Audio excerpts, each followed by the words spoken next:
তাদের বিচারে কি হবে যারা এই হত্যাকাণ্ডের সঙ্গে জড়িত? সেনাপ্রধান পক্ষান্তরে এই কথাগুলোই কিন্তু মেন করতে চেয়েছেন, অথবা তার বক্তব্যের মধ্য দিয়ে এই বিষয়গুলো বেরিয়ে আসে। গত 21শে মে আমাদের সেনাপ্রধান জেনারেল ওয়াকারুজ্জামান অফিসার্স অ্যাড্রেসে যে বক্তব্যগুলো দিয়েছিলেন, যে কথাগুলো বলেছিলেন, তার মধ্যে 2-3টি বিষয় বেশ আলোচনা জন্ম দিয়েছে, কিন্তু একটি বিষয় আমাদের আলোচনার বাইরে চলে গেছে। কিন্তু আমি মনে করি সেই বিষয়টি খুবই খুবই গুরুত্বপূর্ণ। তার বক্তব্যের যে বিষয়গুলো আগামী ডিসেম্বরের মধ্যে নির্বাচন কিংবা করিডোর ইস্যু অথবা মবক্রেসি নিয়ে যে কথাগুলো বলেছিলেন, সেগুলো নিয়ে বেশ হইচই চলছিল গত কয়েকদিন ধরে, এখনও চলছে।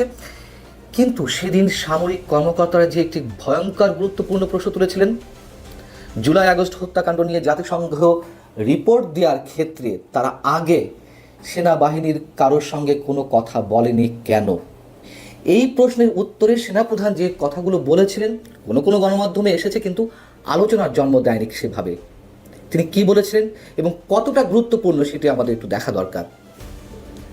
তিনি সামরিক কর্মকর্তাদের অভিযোগের বিষয়ে যে কথাগুলো বলেছিলেন তা ছিল এরকম: জাতিসংঘের মাধ্যমে জুলাই আগস্ট বিষয়ে যে প্রতিবেদন তৈরি করা হয়েছে তাতে সেনাবাহিনীর কোনো বক্তব্য নেওয়া হয়নি। এ বিষয়ে জাতিসংঘের সঙ্গে যোগাযোগ করা হলে তিনি জানতে পারেন জাতিসংঘ সেনাবাহিনীর সঙ্গে যোগাযোগ করতে চাইলেও বর্তমান সরকার জাতিসংঘকে সে সুযোগ দেয়নি।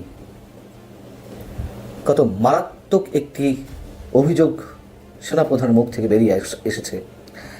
তিনি বলছিলেন যে সমস্যা সহ বিভিন্ন জাতীয় গুরুত্বপূর্ণ বিষয়ে সরকার কি সিদ্ধান্ত নিচ্ছে বা কীভাবে নিচ্ছে সে বিষয়ে দেশবাসীর পাশাপাশি তিনি এবং সেনাবাহিনী অবগত নন, এবং এ বিষয়ে তিনি হতাশা ব্যক্ত করেছেন।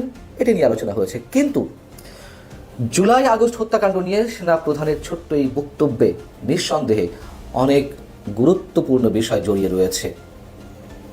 জাতিসংঘের এই রিপোর্টটা যে পুরোপুরি বায়াসড একটি রিপোর্ট, সে বিষয়ে আমি নিজে একাধিকবার কথা বলেছি। এবং সেনাপ্রধান এই বিষয়টি উত্থাপনের সঙ্গে সঙ্গে যে বিষয়গুলো প্রশ্নবিদ্ধ হলো, কেন সরকার সেনাবাহিনীর সঙ্গে জাতিসংঘের ফ্যাক্ট ফাইন্ডিং কমিটির সদস্যদের কথা বলতে দেয়নি, কি ছিল সরকারের উদ্দেশ্য? আবার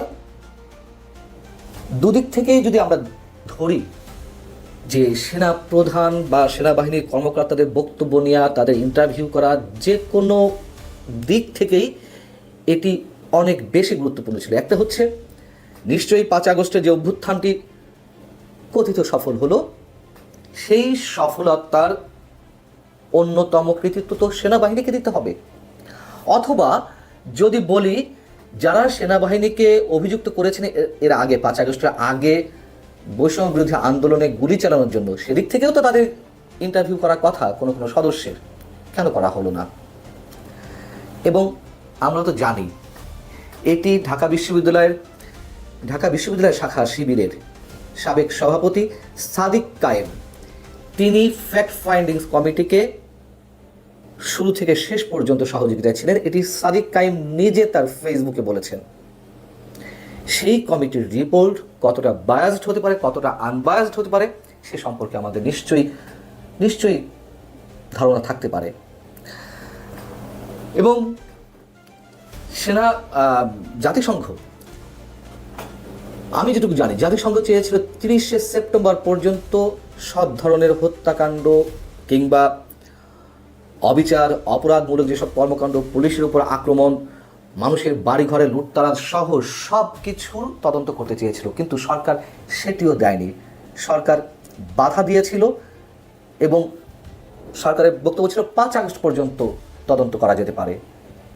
5 আগস্ট পর্যন্ত সব কিছুর খোঁজ খবর নিয়ে তারা রিপোর্ট দিতে পারে জাতিসংঘ। পরে এক ধরনের বার্গেনিংয়ের মাধ্যমে জাতিসংঘ 15 আগস্ট পর্যন্ত তদন্ত করবে, এটি সরকারের কাছ থেকে আদায় করে নিতে তারা সফল হলো 15 আগস্ট পর্যন্ত। এবং এই রিপোর্টের একটি অংশ নিয়েও আমি অনেকবার কথা বলেছি। 15 আগস্ট পর্যন্ত যদি 1400 মানুষের হত্যাকাণ্ডের কথা বলে জাতিসংঘ, সেক্ষেত্রে 5 আগস্ট পর্যন্ত আন্দোলনে বা অভ্যুত্থানে নিহতের সংখ্যা সরকার কতটা বলেছে? 834 জনের নামে গেজেট প্রকাশ করেছে সরকার। তাহলে 1400 থেকে 834 বাদ দিলে যে বাকি 576 জন থাকে, তাহলে 5 আগস্টের পরে 15 আগস্ট পর্যন্ত এই 576 জন নিহত হয়েছেন, হত্যাকাণ্ডের শিকার হয়েছেন। তারপরের কথা তো আরও রয়েছে 15 আগস্টের পরে। তাদের বিচারের কি হবে যারা এই হত্যাকাণ্ডের সঙ্গে জড়িত? সেনাপ্রধান পক্ষান্তরে এই কথাগুলোই কিন্তু মেন করতে চেয়েছেন, অথবা তার বক্তব্যের মধ্য দিয়ে এই বিষয়গুলো বেরিয়ে আসে। এবং জাতিসংঘের যে রিপোর্ট, সেই রিপোর্টের শেষাংশেও তো বলা ছিল যে 5 আগস্টের পরেও হত্যাকাণ্ড চলেছে, লুটতরাজ চলেছে। পুলিশের তথ্য অনুযায়ী দেশের 639 থানার মধ্যে 450টিতে ভাঙচুর করা হয়েছে, হামলা করা হয়েছে, অনেক সাংবাদিক আক্রমণের শিকার হয়েছেন। জাতিসংঘের রিপোর্টে এসেছে। আওয়ামী লীগের কাছ থেকে একটি তথ্য পেয়েছিল, সেখানে শতাধিক মানুষ, মানে আওয়ামী লীগ নেতাকর্মীকে হত্যা করার অভিযোগ তাদের ছিল। এই বিষয়গুলো সরকার কখনো উল্লেখ করে না, করবেও না, এগুলো খুবই স্বাভাবিক, আমরা জানি। কিন্তু সরকার যে বিষয়গুলো হাইড করে যাচ্ছে, সেনাপ্রধান তার যে বক্তব্য, তার মধ্য দিয়ে আমরা অনেক কিছু ধরে নিতে পারি। একই সঙ্গে জাতিসংঘের যেই বক্তব্যটি ছিল, জাতিসংঘের মানবাধিকার বিষয়ক হাই কমিশনের যিনি চেয়ারম্যান ভলকার তুর্ক, তিনি বিবিসির পডকাস্টে ইন্টারভিউ বলেছিলেন যে 5 আগস্টের আগে তারা সেনাবাহিনীকে বলেছিল গুলি না চালাতে। যদিও আন্তঃবাহিনী জনসংযোগ পরিদপ্তর থেকে, আইএসপিআর থেকে যে বক্তব্য দেওয়া হয়েছে সেটাও আমরা জানি, তারা এটিকে অস্বীকার করেছে। এখন জাতিসংঘের রিপোর্টের কথা যেভাবে সেনাপ্রধানের মুখ থেকে বের হলো, তাতে কয়েকটি বিষয় খুব স্পষ্ট হয়ে যায় আমাদের সামনে, যা তিনি সরাসরি বলেননি, তবে যেগুলো আমরা ধরে নিতে পারি। এক, সেনাপ্রধান করিডোরে এসে বলেছেন স্বাধীনতা সার্বভৌমত্বের ক্ষেত্রে কোনো ধরনের আপোষ নয়, এবং সেনাবাহিনীর থেকে দুদিন আগে সংবাদ সম্মেলন করেও কথা বলা হয়েছে। আমরা ধরে নিতে পারি একটি অংশ মনে করে যে যাই হোক না কেন, সেনাবাহিনীর সদস্যরা যে জাতিসংঘের শান্তি রক্ষা মিশনে যায়, সেখানে তাদের একটা স্বার্থের একটা বড় বিষয় থাকে, তাদেরকে নেওয়া বন্ধ করে দেবে জাতিসংঘে। আমরা জানি জাতিসংঘে যেভাবে ডিপ স্টেটের খেলা খেলছে যুক্তরাষ্ট্রের হয়ে, সেক্ষেত্রে সেনাবাহিনী রুখে দাঁড়ালে জাতিসংঘে, মানে শান্তিরক্ষা মিশনে সেনাবাহিনী সদস্যদের নেওয়া বন্ধ করে দেবে। এই বিষয়টিতে আর ভীত নন সেনা সদস্যরা।